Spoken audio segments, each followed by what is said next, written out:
I'm Dr. Shane Fisher. I'm the emergency room director here at Alliance Health Seminole. I just wanted to give y'all some up-to-date, accurate information for the coronavirus. A lot of people have many misnotions and falsehoods about the virus.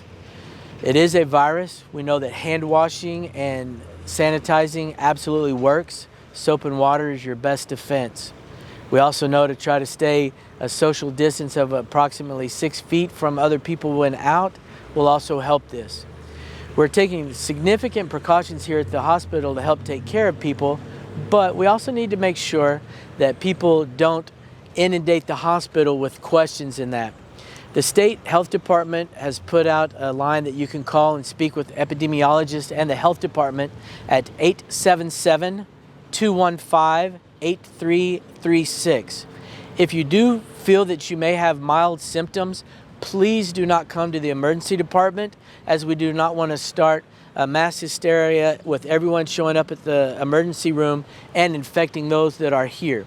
The current guidelines is to call the number, once again, 877-215-8336, as well as self-quarantine. We would like you to call the number and possibly be checked if needed. Otherwise, at this point, if the symptoms are mild, there is no treatment for it other than self-quarantine for 2 weeks. If, however, you have severe symptoms, severe shortness of breath, or other problems, then we will always take care of you here at the emergency department. If you do have any questions, please once again call 877-215-8336. Thank you.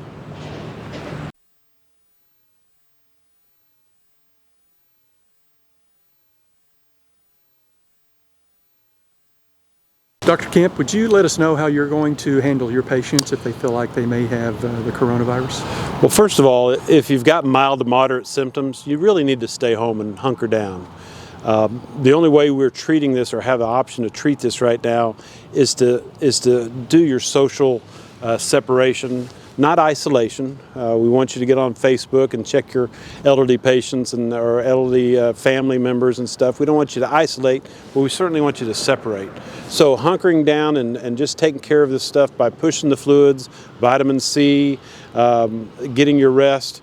If you get more serious, if you get serious where you get short of breath, severely short of breath, or feel like you may need to be hospitalized, then what we want you to do is call ahead to the emergency room here at the hospital, and they'll give you directions whether to call a number to find out where testing is going to be done at, or if later on down the line we set up a testing station here in Seminole, we'll certainly put that out. So we know some of the patients that are most at risk are the elderly and those with compromised immune systems. So what would you suggest for those that might Once again, the only thing we have to combat that right now is the social separation or getting people apart. We want to make sure those compromised patients don't happen all of a sudden and overwhelm the health system. That's our biggest thing. We know this thing's going to last a little bit longer. In 2 weeks, we should know how we've done as far as our preparedness. We're seeing a little decline right now in China's numbers, and they're 2 or 3 weeks ahead of us. So we should know. So we're really asking people for the next 2 or 3 weeks to really stay at home for the most part.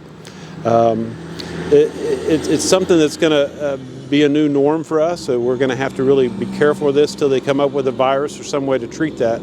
But the social separation or separating yourself from other people and not gathering in groups is really important right now. Thank you very much.